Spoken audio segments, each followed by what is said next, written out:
এই- এটা হচ্ছে আকন্দ গাছ। আগে সচরাচর সব জায়গায় সর্ব জায়গায় দেখা যেত, গ্রাম অঞ্চল, রাস্তার পথ, মেঠো পথের ধারে।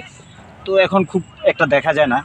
তো এই আকন্দ গাছ নিয়ে আমার খুব সুন্দর একটা হিস্ট্রি আছে, যা আমি হয়তো বা দেখা যাচ্ছে কাউকে কখনো বলিনি। কিছুদিন আগে আপনাদের একটি রিলস ভিডিওতে আমি বলেছিলাম যে এই আকন্দ গাছ বা আকন্দ ফুল নিয়ে আমার একটা ছোট হিস্ট্রি আছে। সেটা যেমন কষ্টদায়ক তেমন হাসিরও। যেমন আমি যখন ছোট ছিলাম আমাদের বাড়িতে, গ্রামের বাড়িতে, তো এই আকন্দ গাছের এই ছোট ছোট ফুলগুলো একটা ছিঁড়ে, তো ছোট ছিলাম, তো ছিঁড়ে কানের ভিতরে ঢুকিয়ে দিচ্ছি। তো ঢুকিয়ে দেওয়ার পর দেখা যাচ্ছে এটাকে আর বাহির করতে পারতেছিলাম না। তো যখন বাহির না করতে পারার পরে দেখা যাচ্ছে এটা বাসায় যেয়ে ভয়ও কাউকে বলিনি। দু একদিন পর দেখা যাচ্ছে আমার কানে সামান্য ব্যথা করতেছিল। তো ব্যথা করার অবস্থায় আমি আমার মাকে বলি যে, মা, আমার কানে যেন কী হয়েছে।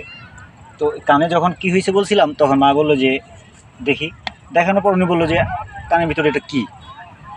তো এই একটা পরিস্থিতি, এই একটা শৈশবের স্মৃতি আমার। এই ফুলগুলো আকন্দ গাছের দেখলে বা আকন্দ গাছের ফুলগুলো দেখলে সেই স্মৃতিটা এতটাভাবে আমাকে আকৃষ্ট করে, আঁকড়িয়ে ধরে, যা আমি কখনো কাউকে বলে বোঝাতে পারবো না।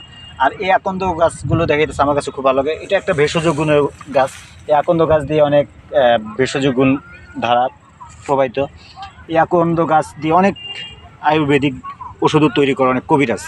তো আপনারা যারা এই ফুলগুলো দেখেছেন গ্রাম অঞ্চলে বা দেখেন, তারা, আমার কাছে খুব ভালো লাগে ফুলগুলো।